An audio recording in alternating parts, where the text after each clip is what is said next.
Textile industry का संपूर्ण ज्ञान जिस भी आदमी को थोड़ी बहुत भी सीखने की ललक होती है, भूख होती है, इस वीडियो में उसको स्वाद आ जाएगा। ये वीडियो में ना मेरे को भी बड़ा मजा आया है एक्चुअली। हाँ, ये एमबीए कराने वालों को टेक्सटाइल इंडस्ट्री की वो फॉर्मूला फ्रेमवर्क दूंगा। ये आपने कहीं एक जगह पे वो 10 स्ट्रैटेजी इकट्ठी नहीं सुनी होगी। नमस्कार, विवेक बिंद्रा बोल रहा हूँ, फाउंडर एंड सीईओ बड़ा बिजनेस.com। बहुत दुखी रहते थे लोग टेक्सटाइल इंडस्ट्री को लेकर। बहुत लोगों ने बोला कमेंट बॉक्स में टेक्सटाइल पे वीडियो बनाओ, टेक्सटाइल पे वीडियो बनाओ। वापस आ चुका हूँ, आज टेक्सटाइल इंडस्ट्री की पूरी बात करूंगा। आज मैं आपको रिटेलर से लेकर मैन्युफैक्चरर तक गेम चेंज करेंगे। पीछे मैंने कोई अच्छे वीडियो दिए हैं, वो जरूर साथ में चेक कर लेना। एक मैंने क्रेडिट का वीडियो दिया आपको जिसमें मैंने बताया कि कर्जे से कर्जा कैसे मिल सकता है, आपको पैसा कैसे मिल सकता है अगर आपका सिविल स्कोर ठीक नहीं है तो भी। और बाकी टाइम मैनेजमेंट की कुछ टेक्निक्स और यूट्यूबर के ऊपर शेयर मार्केट पे कुछ वीडियो डाले थे मैंने। समस्याओं का समाधान, घटेगा बिजनेस में नुकसान, बढ़ाओ कस्टमर रिटेंशन, खत्म हो जाएगा कंपटीशन। ये ज्ञान बढ़ा देगा आपका नाम, कैसे बेचे सामान कस्टमर केवल याद रखेगा आप ही का नाम। टेक्सटाइल इंडस्ट्री की एमबीए करने वाले हम। रिटेल, कपड़ों का रिटेल, कपड़ों का व्यापारी, ये जो है ना एक कस्टमर का बिजनेस होता है। इसमें आपको दुकान के अंदर शोरूम में कुछ एंटरटेनमेंट, एक्साइटमेंट रखनी चाहिए, तभी कस्टमर आता है। वैसे तो रिटेलर बहुत सारे हैं, लाखों रिटेलर है हमारे देश में, इतना कंपटीशन है, इतनी स्कीम, इतने डिस्काउंट, तो रिटेलर अलग से कैसे निकल के आए। कपड़ों का व्यापारी क्या करेगा, इस इंडस्ट्री में होता क्या है, इसमें कौन चाहता है, करोड़ों रुपया कैसे कमाया जा सकता है। सुनना मेरी बात को, अगर इसके अंदर जैसे खाने की इंडस्ट्री होती है ना, फूड, उसको पहले देख के खाते हैं, आंखों से खाते हैं, फिर जबान से खाते हैं। कपड़ों में भी ऐसे ही होता है। हाँ, कपड़ों में भी ऐसे ही होता है, पहले आप कपड़ों को देख करके पहनते हो मन से, उसके बाद एक्चुअली पहनते हो। हाँ, तो शोरूम आपका ऐसा होना चाहिए, कपड़े ऐसे होने चाहिए, देखने में अच्छे लगे। बड़ी ल्यूक्रेटिव इंडस्ट्री है, 10 लाख रिटेलर है आज हमारे देश के अंदर कपड़ों के। और ब्रेक इवन पॉइंट इसका बहुत ईजी है, आसानी से अचीव हो सकता है। अगर 50% एफिशिएंसी पे भी करें तो ब्रेक इवन तुरंत मिल जाता है आपको इसमें। छोटा रिटेलर भी इसमें लॉस नहीं करता, लेकिन अगर ठीक से चलाए तो। हाँ, आपका रोटी कपड़ा मकान नेसेसिटी है, रिसेशन प्रूफ बिजनेस है। थोड़ा सा भी अगर आपने चेंज होते हुए फैशन को रिस्पॉन्ड कर लिया, छा जाओगे। 10 स्ट्रैटेजी दे रहा हूं। पहला, रिटेल के अंदर सेल्स नहीं होती है। कपड़ों के शोरूम में भी सेल्स नहीं है, परचेज सेल्स है। हाँ, क्या मतलब हुआ इसका? इसमें ना सारा गेम परचेज में है। परचेज, आपको क्या ब्रांड लेना है, क्या डिजाइन लेना है, कौन सी सीजन में चलेगा, किस प्राइस का चलेगा, गेम सारा परचेज में है। जितने भी मैंने कपड़ों के शोरूम देखे हैं, वहां सारी गड़बड़ तभी होती है जब उनके पास गलत माल पड़ा होता है। रिटेलर को एग्जीबिशन जाना चाहिए, एग्जीबिशन में जाकर के स्टडी करना चाहिए मार्केट क्या ले रही है। ऐसा नहीं कि आपको जो आकर के स्कीम दे गया है, जो आपको आके मिठाई का डब्बा देगा, भैया ये कपड़े ले लो हमारे बहुत बढ़िया, ऐसे बहुत सारे एजेंट्स आएंगे बीच में, वहीं सारा गेम खराब होता है। परचेज सीख लो पहले क्या होता है, परचेज करते कैसे हैं, फैशन और रेलेवेंसी के हिसाब से, पब्लिक डिमांड, ट्रेंड्स और रेलेवेंट स्टॉक के हिसाब से हमारे को लेना है। परचेज लाइफलाइन है, बाय राइट सेल राइट। सही खरीदा आसानी से अपने आप बिक जाता है। प्रॉब्लम क्या हो जाती है, मेन मुद्दा क्या है धंधे के अंदर, जब आप गलत माल लेके रख लेते हो तो इन्वेंट्री बढ़ जाती है, माल पुराना होता है, कपड़ा पुराना होता ही फैशन बदलते बिकना बंद हो जाता है। जब बिकना बंद हुआ तो गेम ओवर हो जाता है, क्योंकि रॉन्ग बाइक आपने, आपका अनस्टोल्ड स्टॉक मतलब आपका कैश फंस गया है। इतने दिन से कपड़े पड़े हुए हैं, मक्खी मार रहे हो आप, बिक नहीं रहे हैं, कैश आपका फंस गया है। ब्रांड जल्दी बिकते हैं, फटाफट बिकते हैं, स्कीम के चक्कर में मत आना। डेड स्टॉक हो रहा है तो तुरंत निकाल दो उसको। वाई एनालिसिस करो, मेरे साथ ऐसा क्यों हो रहा है, क्या मैं गलत डिज़ाइन ले रहा हूँ, क्या मैं महंगा या बहुत सस्ता ले रहा हूँ, क्या मेरा सेल्समैन ठीक नहीं है, या मैं डिस्प्ले अच्छे से नहीं कर पा रहा। बेसिकली यही 4 प्रॉब्लम होती हैं, डिज़ाइन की, प्राइस की, सेल्समैन की और डिस्प्ले की। ये 4 चीज़ें ध्यान रखनी अपने लिए ज़रूरी है। बैड स्टॉक मत खरीदो, good stock, very good stock लेना। बैड स्टॉक मतलब जो बिकता नहीं, गुड स्टॉक मतलब जो बिक जाता है, डिमांड है, लेकिन वेरी गुड स्टॉक फट फट फट फट बिकता है। अब इसका मतलब क्या हुआ, 80-20 फॉर्मूला फिर समझो। रिटेल के धंधे में आपकी सेल्स अच्छी नहीं करनी है, परचेज अच्छी करनी है। माल वही रखो, जो माल 80% बिकता है, हाँ, ये केवल 20% तरह का माल होता है जो 80% बिक जाता है, और वही वाला 20% तरह का माल, उसको 80% भर लो अपने पास में। 80% ऑफ दैट 20% जो आपको 80% ग्रोथ देगा। ये है मेन मुद्दा इसके अंदर। हाँ, इसको बोलते हैं एबीसी एनालिसिस या एफएसएन analysis, fast moving, slow moving, non moving. जो जल्दी बिकता है उससे शोरूम भर दो, जो धीरे बिकता है उसको केवल 15-20% रखो, और जो नहीं बिकता है उसको 2-5% से ज़्यादा कभी मत रखो। यही है मेन सारा का सारा गेम। परचेज जो है ना, माल को जमा करना, परचेज मतलब जमा, दुकान में सामान लाते हो, परचेज मतलब जमा, सेल्स मतलब मजा। हाँ, जमा मजा, जितना बढ़िया सेल्स करोगे उतना मजा आएगा आपको। लेकिन क्या है, आपका अगर जब जमा राइट है तो sales becomes easy and light. When the जमा इज राइट, यानी कि purchase is right, sales becomes easy and light. But when जमा इज रॉन्ग, गलत सामान ले आए, sales delays for very long. मुद्दा यही है। व्हेन जमा is right sales becomes easy and light, when जमा is wrong sales delays for very long. अगर आपने ईबीओ खोला है वहां तो आसान है, एक्सक्लूसिव ब्रांड आउटलेट बोलते हैं, मतलब एक कंपनी का शोरूम खोल लिया है, वहाँ तो आसान है, वहाँ तो कोई कंफ्यूजन ही नहीं है। जो बड़ा ब्रांड है वो खुद ही मर्चेंडाइज ढूंढने में आपको मदद करता है, वही आपको कौन सा माल लेना है, कितना माल लेना है, इस मार्केट में क्या चलेगा, मार्केट इंटेलिजेंस देता है, प्रोडक्ट मार्केट फिट आपको बना के दे देगा। हाँ, तो वहाँ पे आपके लिए, क्योंकि अगर अच्छी सेल हो रही है तो आपके ब्रांड पे भी इंपैक्ट करेगा, तो वो खुद ही कंपनी करके दे देती है। लेकिन अगर आपका ईबीओ नहीं है, मल्टी ब्रांड आउटलेट है, तो आपको परचेज समझदारी से करनी है। दूसरा, स्टॉक आउट इज पॉइजन। देखो, जो माल ज़्यादा बिकता है ना, वो अगर स्टॉक आउट मतलब क्या होता है कि भाई सामान खत्म हो गया है, बिकने वाला माल वो खत्म हो गया है। देखो, अगर कुछ स्टॉक फालतू रखा है ना, उसका जो नुकसान है आप कैलकुलेट कर सकते हो कि भाई मेरा 50,000 रुपये का माल फालतू पड़ा है, उस और वो बिक नहीं रहा, मतलब 50,000 रुपये फंसा हुआ है। लेकिन जो माल बिकता है वो नहीं है, तो कितने सारे कस्टमर वो ले जाते जो लेके नहीं गए, वो आपको पता भी नहीं चलने वाला। तो जो स्टॉक आउट यानी कि माल ना होना, यानी कि जो बिकने वाला माल है वो ना होना, ये आपके धंधे के लिए जहर है। अगर आपके पास स्टॉक कम पड़ा है, अंडर स्टॉक है या गलत स्टॉक है, इसका कारण तो या तो लैक ऑफ फंड, आपके पैसे की कमी है, वर्किंग कैपिटल मैनेज नहीं करना आ रहा है, या माल अगर जल्दी बिक के खत्म हो गया है, इसका मतलब आपको पता ही नहीं कि पुअर डिमांड फोरकास्टिंग है, आपको आइडिया नहीं है आपके पास क्या बिकता है। या फिर खत्म हो गया, इसलिए खत्म हो गया क्योंकि पीछे से आपको सही सप्लायर नहीं है, वो सप्लायर डिले कर रहा है इसलिए, या आपको इन्वेंट्री ऑटोमेशन नहीं आता। आप बात को समझे कि डिमांड होते हुए भी माल को ना बेच पाना, ये बहुत बड़ा ब्लंडर है। हाँ, कस्टमर भी चला जाएगा, आपकी इमेज भी चली जाएगी और दूसरे के पास चला जाएगा।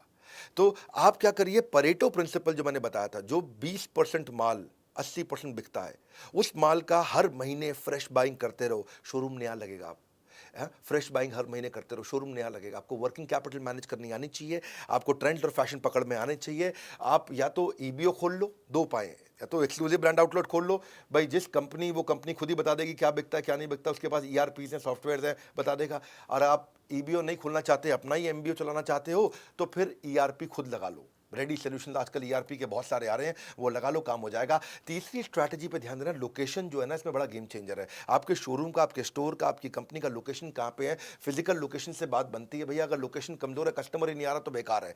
आपका जो प्राइमरी कस्टमर है ना, जो 60 से 80% कस्टमर वैसा होता है जो माल खरीदता है। सेकेंडरी मतलब 15% कस्टमर ही कभी कभी लेता है। टर्शरी मतलब वो कस्टमर जो माल खरीदता ही नहीं है। इसका कैलकुलेशन करना सीख लो, ये कैसे मिलते हैं, इसके कुछ तरीके होते हैं, ये मिलते कैसे हैं, क्या फैक्टर होते हैं। आप जहां दुकान खोल रहे हो वहां कस्टमर आपके काम के रहते कितने हैं, वो पढ़े लिखे कितने हैं, यहाँ पे चलने वाले पैदल ग्राहक कितने घूमते हैं, इनकी उम्र क्या है, जो प्रोडक्ट आप बेच रहे हो वो उस उम्र के लोगों को देना है कि नहीं देना है, किस प्रोफेशन के लोग रहते हैं आसपास। कुछ इलाके होते हैं जहाँ व्यापारी ज़्यादा रहते हैं, कुछ इलाके होते हैं जहाँ अपार्टमेंट होती हैं, सोसाइटीज होती हैं, हाई राइज टावर, वहाँ नौकरी करने वाले ज़्यादा होते हैं। इनकम ग्रुप कैसा है, लाइफस्टाइल कैसा है, धर्म क्या है उनका, प्राइवेट व्हीकल उनके पास है कि नहीं है, उनकी उनकी स्पेंड करने की क्षमता कितनी है। आसपास जहाँ आपने शोरूम खोला है वहाँ कोई मेट्रो जाती है क्या, वहाँ कोई बस जाती है, ऑटो आता है, पब्लिक ट्रांसपोर्ट है वहाँ पे। ये चीज़ों को देखो तब आपको समझ में आएगा यार यहाँ लोकेशन ठीक है, यहाँ माल अपने को शोरूम खोल देना चाहिए। चौथी स्ट्रैटेजी बड़ी कमाल का गणित दूंगा इसमें मैं, ये रियल कंटेंट है भाई साहब। हाँ, brand gives you better inventory turnover. क्या मतलब हुआ बेटर इन्वेंट्री टर्नओवर, मतलब बेटर आरओआई। इसका मतलब समझो, केस स्टडी से समझाता हूं। मोबाइल के दो ब्रांड लेते हैं, जियोनी और शाओमी।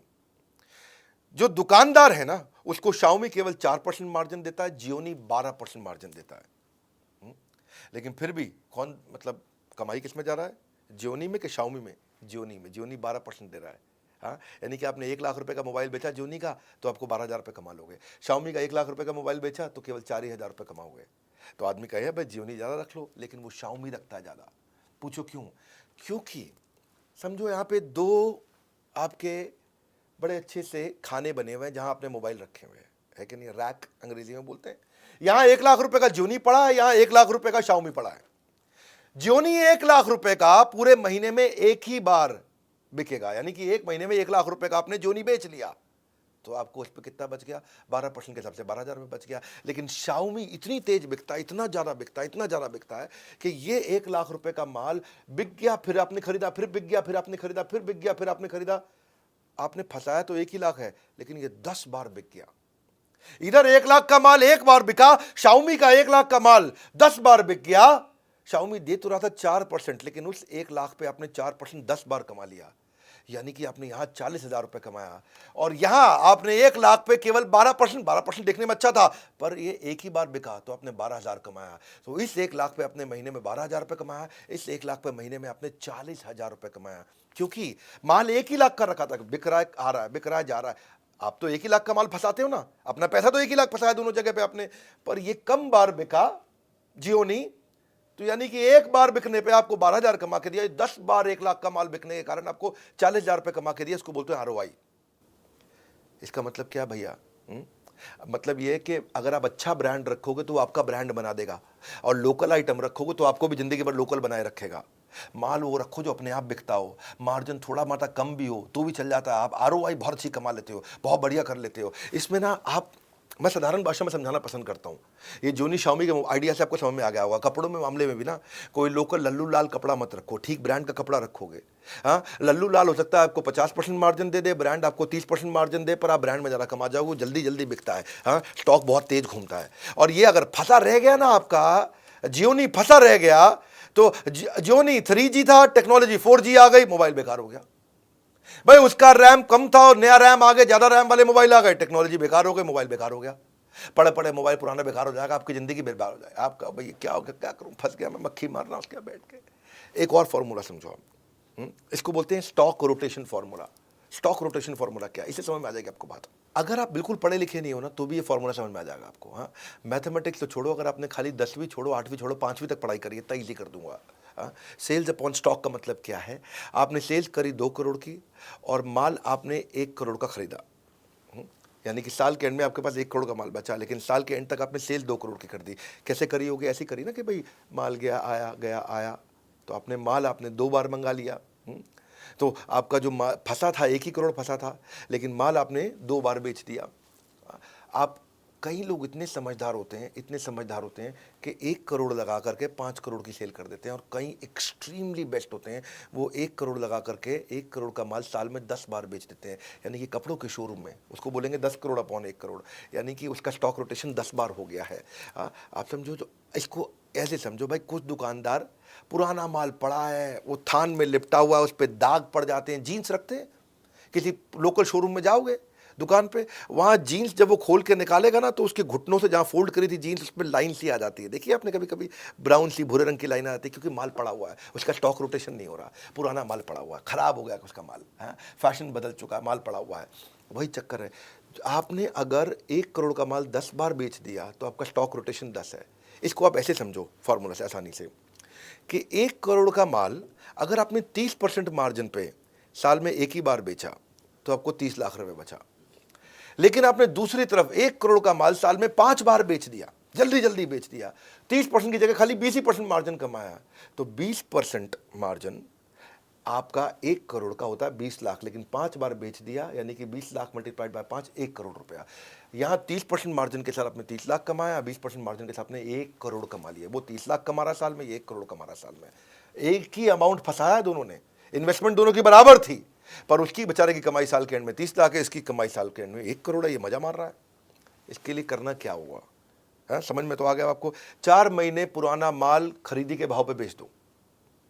अगर कोई जीन्स लेके आए थे आप 500 रुपए की, 4 महीना हो गया है, अब 500 में बेच देना भाई। 800 900 का खाब छोड़ दो, अब 700 में मत बेचो, 500 में बेच दो, 4 महीना हो गया।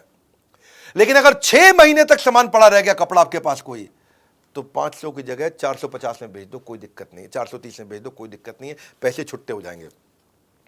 आपके पास 50,000 रुपये का माल फंसा पड़ा है ना, 50,000 का माल 40,000 रुपये निकाल दो, 40,000 रुपये हाथ में तो आएंगे। जब 40,000 हाथ में आएंगे तो नया माल लेके आओ, बहुत तेज बिकेगा, कमा के भी देगा। जब जगह खाली होगी, नया माल आएगा, नया माल जल्दी बिकेगा, जो शॉप है वो शोरूम लगने लग जाएगा अपने आप। कस्टमर के हिसाब से खरीदो भैया। कई लोग आएंगे आपको स्कीम देंगे, अरे भाई साहब 3 जीन्स ले लो, साथ में 3 जीन्स फ्री दे रहा हूँ, वो स्कीम है। हो सकता है कस्टमर ना ले रहा, वो कस्टमर वही लेगा जो कस्टमर को पसंद आता है। कस्टमर के हिसाब से माल खरीदो, स्कीम के हिसाब से नहीं कि जो डिस्ट्रीब्यूटर डीलर आके आपको स्कीम दे जाता है। हाँ, तो आपके लिए देखो एक चीज़ और अच्छी बताता हूँ, आपको आरओआई अच्छा निकालना है ना, टेलर रख लो अपने पास। टेलर के साथ बहुत कमाई होती है भैया। शोरूम खोलना मुश्किल है, टेलर रखना आसान है। पर क्या शोरूम तो आप खोल लेते हो, उसके बाद टेलर के खर्चे आपको चुभने लग जाते हैं। हाँ? आप क्या है कि आप $1 खर्च कर देते हो, 1 पेनी में दिक्कत आती है। 2,000 का नोट खर्च कर देते हो, 2 रुपए खर्च करने में दिक्कत आती है। टेलर रखो। देखो रेस्टोरेंट वही चलता है जहां शेफ अच्छा हो, इसी तरह कपड़ों का शोरूम वही अच्छा चलता है जहां टेलर अच्छा हो। शेफ लाना मुश्किल नहीं है, रेस्टोरेंट खोलना मुश्किल है।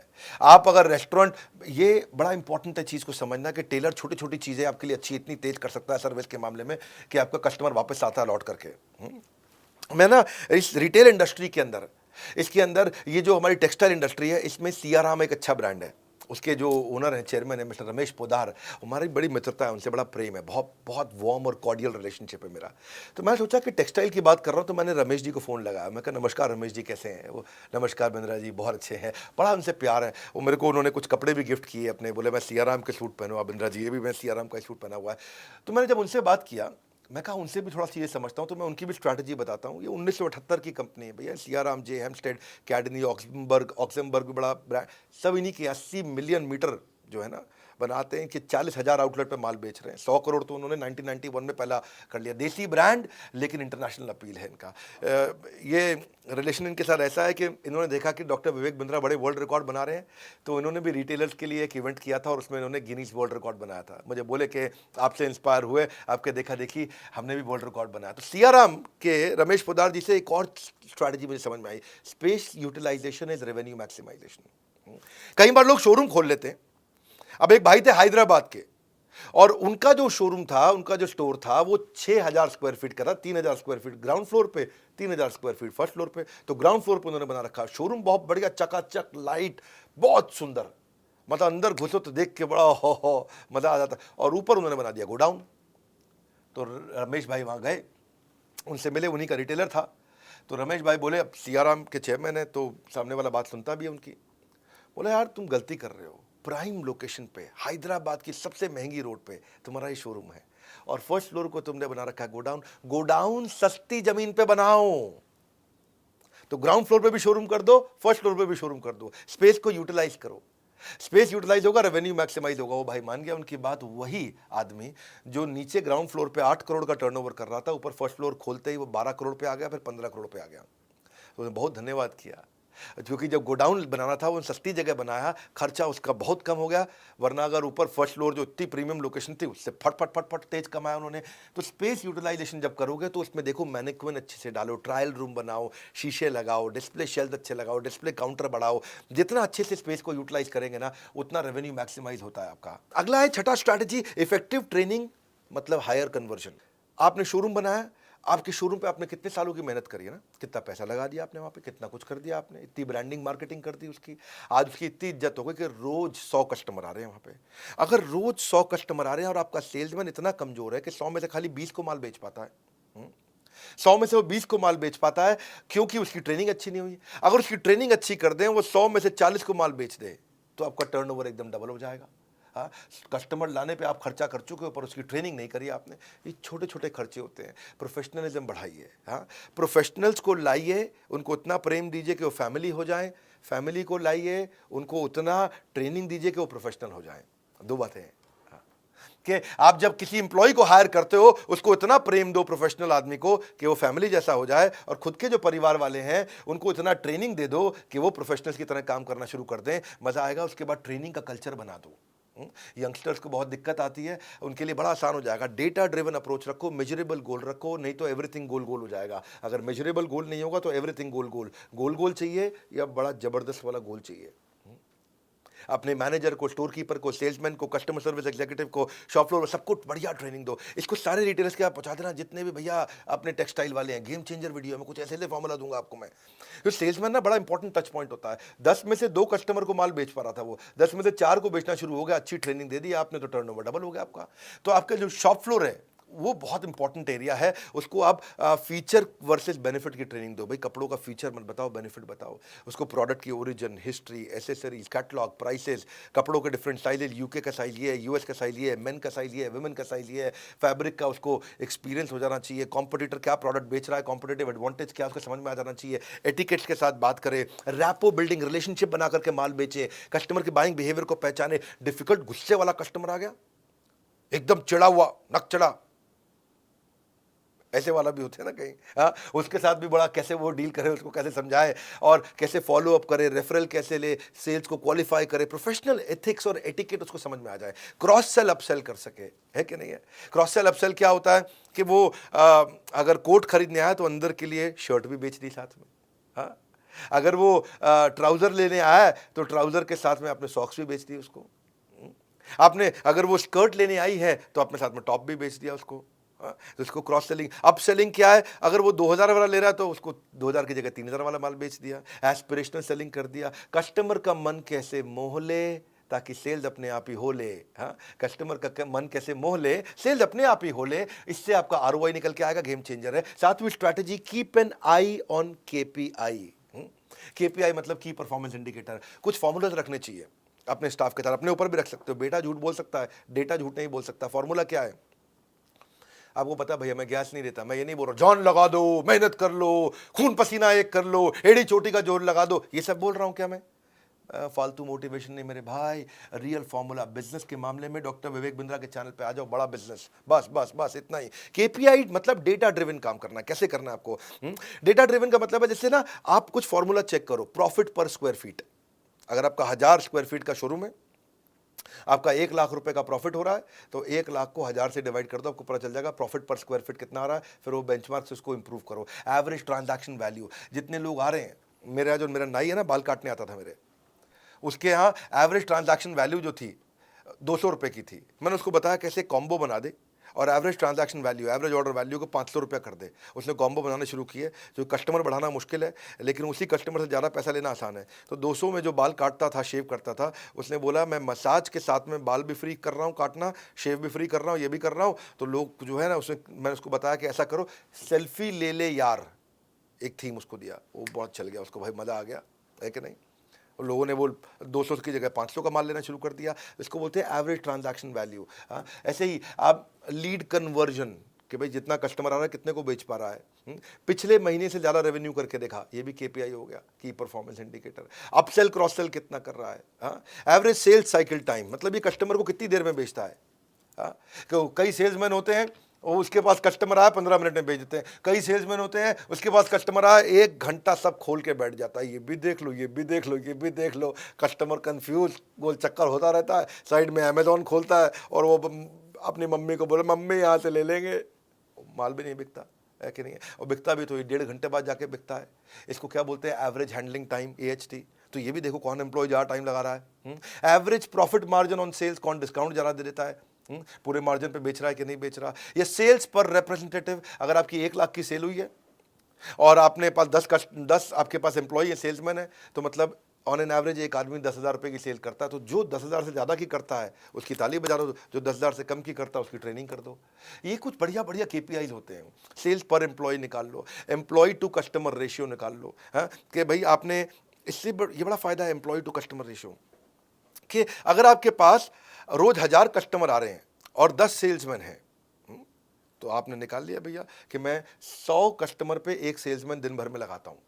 जब फेस्टिवल का टाइम आता है, 1000 कस्टमर की जगह 3000 कस्टमर हो जाते हैं, तो आपको पता चल जाएगा कि भाई मुझे एक महीने के लिए 10 की जगह 30 आदमी करने पड़ेंगे, क्योंकि आपका एम्प्लॉय टू कस्टमर रेशियो निकल गया। हाँ, कस्टमर कितने दिन तक आपके साथ ट्रांजैक्शन करता है, क्योंकि कस्टमर रिपीट कस्टमर बन रहा है कि नहीं, लॉयल कस्टमर बन रहा है कि नहीं, प्रमोटर एडवोकेट बन रहा है कि नहीं बन रहा। क्योंकि ये भी बड़ा इंपॉर्टेंट फॉर्मूला है। रिटेंशन रेट, कितना कस्टमर रिटेन हो रहा है। रेफरल रेट, कितना कस्टमर आया और कितने को नए साथ में लेकर के आया, रेफरल किया उसने। क्योंकि KPI जब आप कर देते हो तो इससे आप एम्प्लॉयज़ को अकाउंटेबल कर लेते हो। एम्प्लॉयज़ अपने आप काम करते हैं, आपकी प्रेजेंस के बिना काम करते हैं। आप जो है वृंदावन में बैठ करके कीर्तन कर रहे हो, भगवान का जप कर रहे हो, या दुबई के बीच पे लेमनेड पी रहे हो, पीछे से धंधा अपने आप चल रहा है, क्योंकि आपने फॉर्मूला लगा के सबको मेजर करना शुरू कर दिया। लोग ऑर्गेनाइजेशन की प्रायोरिटीज को समझ जाते हैं, आपके एम्प्लॉय रिस्पॉन्सिबल होते हैं, बड़ी क्लैरिटी मिल जाती है उनको, इंडिविजुअल परफॉर्मेंस अच्छी होने लग जाती है। तो ये KPI था। 8वीं स्ट्रैटेजी है फिजिटल। फिजिटल मतलब अब फिजिकल शोरूम के साथ डिजिटल भी जाओ। बाइंग बिहेवियर बदल रहा है, इंफॉर्मेशन एज है, सब कुछ इंटरनेट पे दिख रहा है, सब कुछ इंटरनेट पे चल रहा है। पहले लोग टच फील करते थे, अब इंटरनेट से खरीद लेते हैं। तो आप डिजिटल भी हो जाओ साथ साथ। डिजिटल होने में घबराने की कोई जरूरत नहीं है, एक्सटेंशन है फिजिकल स्टोर का। आपको पूरे देश में जाने की जरूरत नहीं, आप डिजिटल तुरंत फटाफट पहुंच जाते हो। आप होम डिलीवरी दे सकते हो, सर्विस का एक्सटेंशन है वो। हमारे ना बड़े सारे कोर्सेज हैं कि एक फिजिकल बिजनेस को डिजिटल बनाने के लिए, WhatsApp marketing, digital marketing, Facebook marketing, e commerce marketing, email marketing.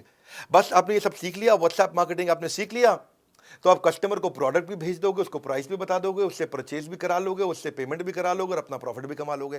बड़ा आसान है, तो वो मुश्किल नहीं है। आपके प्रोडक्ट में आएगी विजिबिलिटी, जैसे प्रोडक्ट की डिजिटल बढ़ेगी विजिबिलिटी, आपके धंधे में आ जाएगी स्केलेबिलिटी। आसान है ये। आप अपना गूगल पे, फेसबुक पे, सोशल मीडिया पे, आप आजकल गूगल की लिस्टिंग, बिजनेस लिस्टिंग बहुत होती है कि नाम, एड्रेस, फ़ोन नंबर डाला, अपना विजुअल कंटेंट सारा डाल दिया, भाई मेरे पास ये कपड़े हैं, आपको रिव्यूज़ देने शुरू कर दिए, एकदम बात बनेगी। आपका लोगो वोगो डाल दो वहाँ पे, सब काम हो जाएगा, कस्टमर रिव्यू देने लग जाता है आपको। इससे आपको लीड्स मिलेगी, विजिबिलिटी मिलेगी, डिस्प्ले मिलेगा, बहुत अच्छा है ये। आपके मार्जिन अपने आप बढ़ जाते हैं, बीच में सारे इंटरमीडिएरी खत्म हो गए, इसको कमीशन दो, उसको कमीशन दो, कुछ नहीं, सीधा कस्टमर को माल बेचो, 365 दिन आप बेच सकते हो, क्योंकि इंटरनेट तो आपका रात को भी चलता है, दिन में भी चलता है। शोरूम तो आपका खाली दिन में खुलता है, इंटरनेट तो आपका रात को 2 बजे भी इंटरनेट पे दुकान खुली है, आपकी दुकान इंटरनेट पे सुबह 4 बजे भी खुली है, 26 जनवरी पे भी खुली है, 15 अगस्त को भी खुली है। इंटरनेट पे तो आपकी दुकान हर समय खुली हुई है। तो इसको सीखो आकर के, हमारे भी कोर्सेज हैं बहुत सारे, इसके ऊपर आप ज्वाइन कर सकते हो बोर्ड लाइन नंबर पे फ़ोन करके। बहरहाल, नौवीं स्ट्रैटेजी, अगर आपको ईबीओ का मतलब क्या है? ईबीओ मतलब एक्सक्लूसिव ब्रांड आउटलेट।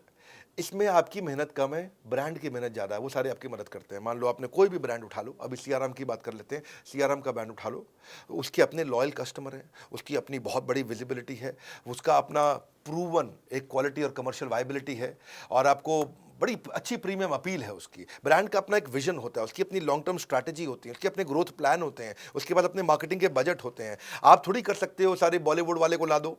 हमने अगर सीआरएम का एग्जांपल लिया, तो उन्होंने आजकल दीपिका पादुकोण के हस्बैंड को अपना ब्रांड एम्बेसडर बना रखा है, और अब वो आएगा अपना आकर के, वो तो पता ही आपको रंगीन कपड़े पहनता है।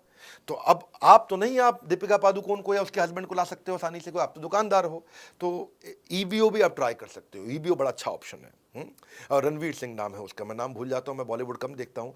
तो वो जो है, आप उसको, आपको तो खर्चा नहीं करना है, ब्रांड अपने आप खर्चा करता है, ब्रांड का आपको सपोर्ट मिल जाता है, ब्रांड आपको प्रॉपर्टी सिलेक्शन करा देगा, आपको रेंट नेगोशिएट करा देगा लैंडलॉर्ड से। आप अगर अच्छा ब्रांड होगा, बहुत सारे ब्रांड्स हैं, लुई फिलिप, फलाना डिकाना, बहुत सारे हैं। आप उसमें से अगर मान लो, हमने अभी सीआरएम की बात करी, तो आपको स्टोर भी डिजाइन करा के देंगे, स्टोर लेआउट भी कर देंगे आपका। सैकड़ों शोरूम हो चुके हैं आप सीआरएम के, और अब उनका आइडिया ये है कि अगले 1 साल के अंदर 1000 नए शोरूम खोलने वाले हैं। इनके अपने फ्रेंचाइजीज खोलते हैं ना ये, तो प्रोडक्ट की ट्रेनिंग देंगे आपको, ऑपरेशंस की हेल्प कर देंगे, फ्लो ट्रेनिंग दे देंगे, बिलिंग का सॉफ्टवेयर दे देंगे आपको, वॉक इन कैसे बढ़ाओगे, आपको लेआउट, साइनेज, हर एक चीज रेडी करके देता है। तो ईबीओ में आपकी टेंशन खत्म है, कोई नया आदमी भी चालू कर सकता है। 10वीं स्ट्रैटेजी क्या है? EBO means easy expansion.